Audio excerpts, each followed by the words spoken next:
पैशाच्या वादातून चाकू हल्ला, एकाचा मृत्यू, एक गंभीर जखमी, 24 तासात दोन्ही आरोपींना अटक. बेगमपूर प्रतिनिधी.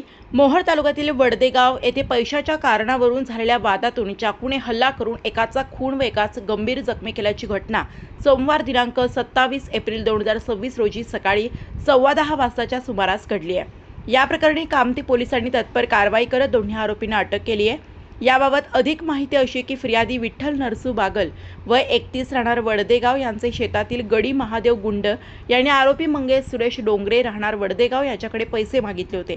याचा राग मनात धरून आरोपी मंगेश डोंगरे व त्याचा साथीदार समर्थ संजय जगताप राहणार बेगमपूर हे दोघे वडदेगाव औंढी रोडवरील केनाल जवळ आले.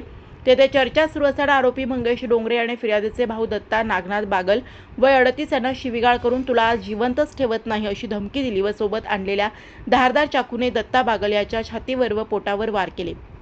यात दत्ता बागल गंभीर जखमी होऊन मयत झाले. दरम्यान भाचा समाधान महादेव जाधव वय 25 राहणार इंचगाव हा भांडण सोडवण्यासाठी मध्ये आला असता आरोपी मंगेश डोंगरे याने त्याच्यावरही चाकूने वार करून त्याला कमरेजवळ व डाव्या दंडावर गंभीर जखमी केले.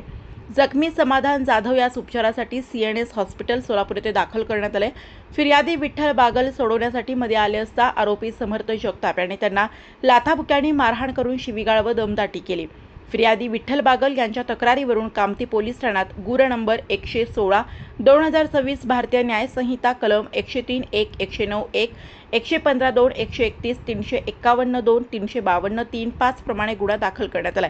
पोलीस अधीक्षक अतुल कुलकर्णी, अपर पोलीस अधीक्षक प्रीतम यावलकर व उपविभागीय पोलीस अधिकारी संकेत देवळेकर यांच्या मार्गदर्शनाखाली सपोनी जकीकोरे, पोलीस उपनिरीक्षक दीक्षित ASI असावे, police constable Anup Dalvi, police हवालदार भरत चौधरी व पोलीस नाईक गणेश बाबर यांच्या पथकाने तात्काळ तपासाची चक्रे फिरवून आरोपी मंगेश सुरेश डोंगरे व समर्थ संजय जगताप या दोघांना अटक केली आहे. सदर गुन्ह्याचा पुढील तपास सपोनी जकीकोरे हे करत आहेत.